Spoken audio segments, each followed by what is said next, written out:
Кыргызстанда пенсия орточо эсеп менен 455 сомго жогорулады. Эми анын орточо өлчөмү 6248 сомду түзөт.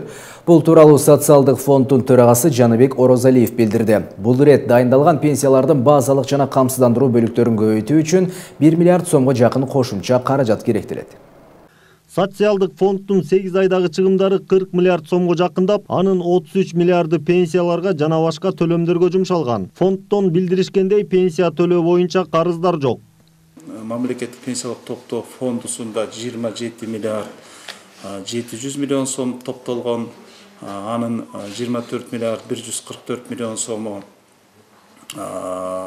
мамлекеттик баалуу кагаздарда инвестицияланган. Жана 3 миллиард 600 миллион сомдою, 3 миллиард 600 миллион сомдою бул банктарда депозиттерде инвестицияланган. Жыл башынан баштап 6 миллиард 144 миллион сом инвестицияланды.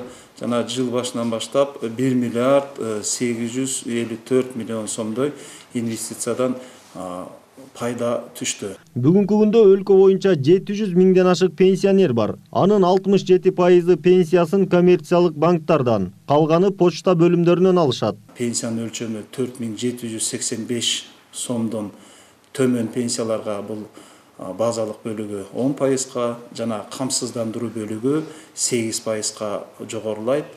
Бул 378 сомдон ошол категорияга 378 сомдон өйдө жогорулайт.